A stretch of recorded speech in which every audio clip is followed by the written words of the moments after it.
This time. Today we are returning to our conversation about rest and stillness. And you know that I've been talking a lot about Black liturgies this week because this is where we're drawing from. This is the sacred text that we are drawing from this week, except for our skip yesterday where I had to talk about how much I appreciate me some Karen Hunter because she dope and I love her. But today we're returning to it was a carousel of posts that Black liturgies had put up. I really encourage you to follow Black liturgies, particularly those of you who are seeking a common ground and seeking inspiration in a way that's not necessarily religious, but is very, very connected to growth emotionally and spiritually. And in their second iteration of this post, we know that the first one, they talked about how rest can feel like a risk when the world is aching. And we talked about exhaustion won't save us, and we don't survive from being exhausted. We don't survive from just putting our heads down and doing the work. That ain't how it works. We have to be whole. We have to rest. And today is a second slide in their carousel, and it's a quote from Toni Cade Bambara. Encourage you to get to know this beautiful woman and the work that she's done. Author of The Salt Eaters, really prolific in her writings in some very powerful ways. But this is what Toni Cade Bambara said in this continuing conversation about rest. And it's a very simple quote that simply says the following: silence, period, stillness, period, to give her soul a chance to attend to its own affairs at its own level. Let me say it one more time. Silence, stillness, to give her soul a chance to attend to its own affairs at its own level.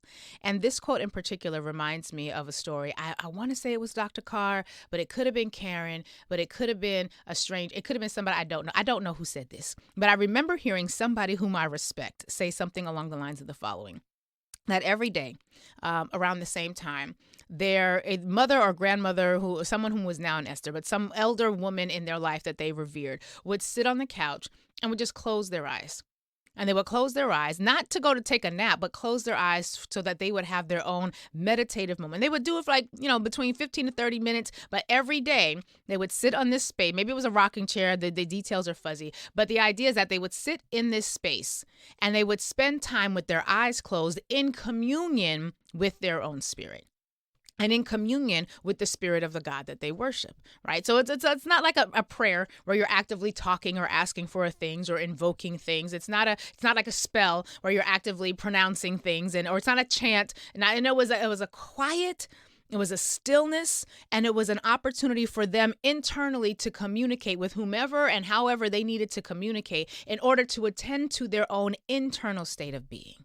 And while we talk a lot about the different practices that we have, we've done breathing exercises together, we talk a lot about meditation, we talk a lot about nature, sometimes there is absolutely no substitute for sitting in absolute silence, being absolutely still, not allowing the thoughts to take over. If the thoughts come, allow them to enter and allow them to just sort of waltz across the brain, enter one side and exit out the other, but silence and stillness so that your soul and whatever it is that you identify as your internal, the actual you, an opportunity to attend to its own affairs at its own level.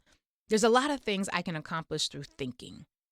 But there are mountains that can be moved when I am in silence and in stillness and allowing myself to connect with the divine. Now, I know some of you out there don't believe in a divine. That's fine. For you, it's getting your central nervous system in alignment so that your emotions and the thoughts that you're thinking are able to be in one space of stillness and silence, that it will allow you to sort of achieve equilibrium. See, we got something for everybody. I don't need you to believe what I believe. The principles are principling. Okay, that's the beautiful thing about principles. They don't require us to believe the same way. There is a through line that connects all of us.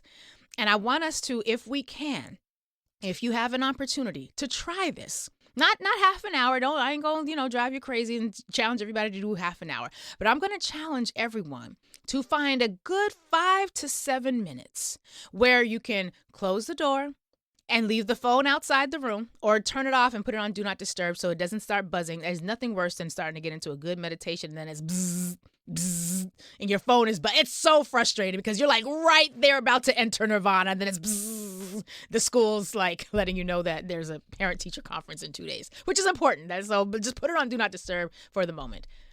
But I challenge all of us to find 5 to 7 minutes in each day, maybe at the same time of day. For those of us who can't do that, it's fine. Don't stress yourself about the ritual of it, or the rigor of it, I should say. But give yourself 5 to 7 minutes where you can sit in absolute silence, absolute stillness, breathing in, breathing out, and just in an effort to connect. Now, I don't know what you're going to connect with. I don't know who you're going to connect to, because that's between you and whomever you connecting with. But there is something so powerful that when we allow the internal part of us, the real, I call it the soul, but when we allow our soul an opportunity to be the predominant energy that is focused on in that moment, it is so amazingly replenishing. It will open up doors internally that will then manifest by open up doors in your lived experience. It will allow you to attend. It would allow your soul to attend to its own affairs at its own level, which means you ain't got to think about it. You ain't got to figure it out. You ain't got to be perfect with it. You just have to allow your soul to do what it's been doing since ancient time. Silence, stillness, to give your soul a chance to attend to its own affairs at its own level. My friends, I don't know what it is today that gives you a sense of joy or gratitude or a reminder that your birthright also includes the right to thrive, but whatever it is, please hold on to it, cherish it, nourish it, and sprinkle as much of the juicy goodness of it as you possibly can into the lives of other people, because Lord knows we could all use a bit more of it. And that, my friends, is today's moment of gratitude.